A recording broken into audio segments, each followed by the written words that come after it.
কবরের বিষয় শুনে সবচেয়ে বেশি কান্নাকাটি করতেন একজন সাহাবী, তার নাম উসমান আল গনি রাদিয়াল্লাহু আনহু। অন্য কোনো বিষয় শুনে তিনি এত কান্নাকাটি করতেন না। এটাই হবে আমাদের জান্নাতের টুকরা অথবা জাহান্নামের গর্ত। আল্লাহ পাক সবার কবরকে জান্নাতুল ফিরদৌস বানায় দেখ। সূরা মুলক রাতের বেলা যারা তেলাওয়াত করবে ইনশাআল্লাহ তাআলা আল্লাহ পাক তাকে কবরের শাস্তি থেকে বাঁচাবে ইনশাআল্লাহ আযজা ওয়া জাল। সূরা ইয়াসিন আপনার কোরআনের মগজ, প্রাণ, হার্ট, এটা যখন পড়বেন আপনি বুঝতে পারবেন কেন এটাকে হার্ট বলা হয়েছে। সূরা বাকারা যে ঘরে পড়া হবে সেই ঘর থেকে শয়তান পালিয়ে চলে যাবে।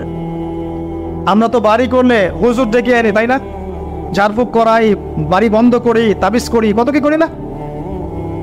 মাশাআল্লাহ, আসল কাজ করি না। একটা জায়গায় উঠেছেন, বাসায় উঠেছেন, নতুন বাসা, সূরা বাকারা তেলাওয়াত করেন।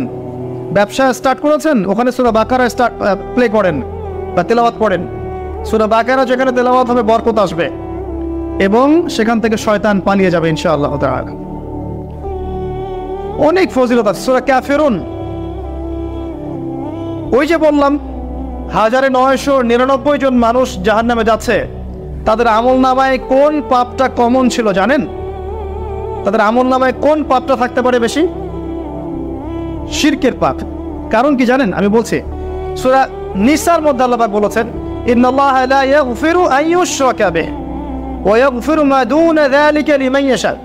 আল্লাহ পাক তার সাথে শিরকের গুনাহ মাফ করেন না, এছাড়া যে কোনো পাপ আল্লাহ যাকে ইচ্ছা মাফ করতে পারেন। তার মানে যে মানুষগুলো বেশি বেশি জাহান্নামে যাচ্ছে তাদের আমলনামায় যে পাপটা থাকতে পারে কমন, সেটা হচ্ছে কি?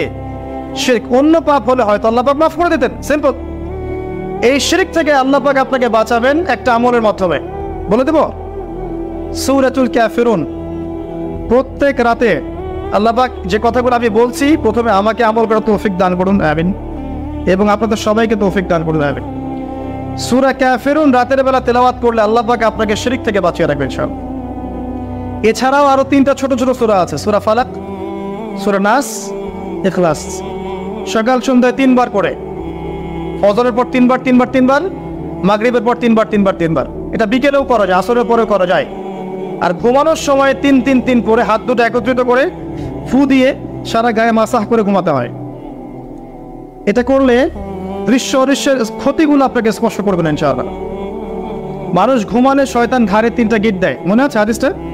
মনে আছে? গিট দেয় এবং বলে, তুমি ঘুমাও, তোমার সামনে লম্বা রাত।